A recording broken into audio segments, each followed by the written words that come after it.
রোজা গেছে, ঈদ গেছে, বর আর আমি কোথাও বেরোইছি না, শুধু রুমের মধ্যে ঘুমাইছি আর অসুস্থ বরের যত্ন নিছি। এটাই শেষ। আসসালামু আলাইকুম, আমার নতুন একটি ব্লগে সবাইকে ওয়েলকাম। আশা করছি সবাই ভালো আছো। সবার ঈদ শেষ হয়ে গেছে, ঈদের আনন্দ শেষ হয়ে গেছে, খাওয়া দাওয়া শেষ হয়ে গেছে, আমার শুরু হয়েছে। কারণ আমি এবার রোজার মাসে পুরো রোজার মাস 30টা রোজাই সম্পূর্ণ করেছি। আলহামদুলিল্লাহ, আল্লাহ আমাকে সেই তৌফিক দান করেছে। তো রোজার পুরো মাসটা বড় অসুস্থ ছিল, রোজা শেষ করছি, তারপরে বরকে নিয়ে কোথাও ঘুরতে গেছি না, খাইতে গেছি না, কোনো আনন্দ করছি না। ঈদের আনন্দ বলে কোনো কিচ্ছু করছি না। তারপরেও বাড়িতে মা একা, মাকে রেখে আসছি, সে বিষয়টা আমার মন খারাপ ছিল, কোথাও গেছি না। আজকে হঠাৎ করে, যেহেতু শুক্রবার, বর জুম্মার নামাজ পড়ে আসছে, সকাল থেকে বাসায় অনেক রান্না বাড়া করছি, সব কিছু করছে, তারপরেও কেন যেন মন চাচ্ছিল একটু বাইরে খাইতে যাব। যেই কথা সেই কাজ। বড় আজকে কয়দিন ধরে বলতেছিল যে বাইরে খাইতে নিয়ে যাবে। তো আজকে হঠাৎ করে সিদ্ধান্তে আমি আর বর বাইরে চলে যাই। আর আমার পছন্দের খাবার হলো এটা।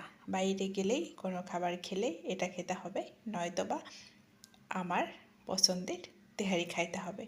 তো তেহারি তো বর যখন তখন খুব ভালো রেস্টুরেন্ট থেকে নিয়ে এসে রুমে খাওয়াইতে পারে, সেটা রুমে খাওয়া যায়। বাট এই খাবারটা তো রুমে নিয়ে এসে খাওয়া যায় না, কারণ ঠান্ডা হয়ে গেলে মজা লাগে না। তো আমি আর বর চলে গেলাম খাইতে। খাবার অর্ডার দিয়ে কিছুক্ষণ ওয়েট করার পরে একদম গরম গরম খাবার চলে আসছে।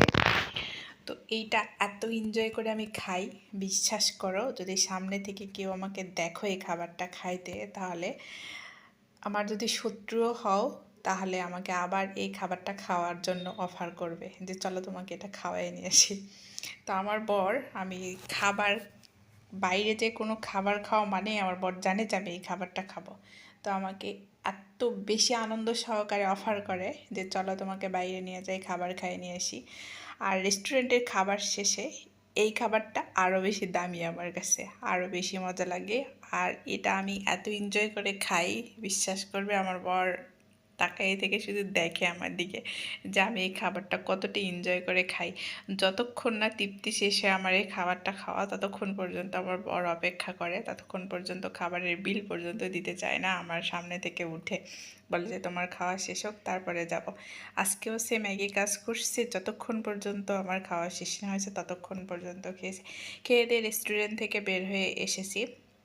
আইসক্রিম না খেলে হবে না, যেহেতু খাবার শেষ করে আমরা একটা চা খাই, সেই চাটা আজকে অনেক ভিড়ের মধ্যে আজকে রেস্টুরেন্টে কোনো চাই বানায়নি, চা তো চায়ের সেক্টরটা পুরোটাই বন্ধ ছিল। তারপরে আসলাম, এসে এখানে আমাদের এক ভাগ্নের দোকানে এখানে এসে দাঁড়াতে ও চকলেটের মানে বক্সগুলো দেখাচ্ছিল, তা আমিও দেখতেছিলাম আর হাসতেছিলাম। তারপর একটু ভিডিও করলাম, একটু মজা করলাম, এই আর কি। শেষ বাংলা।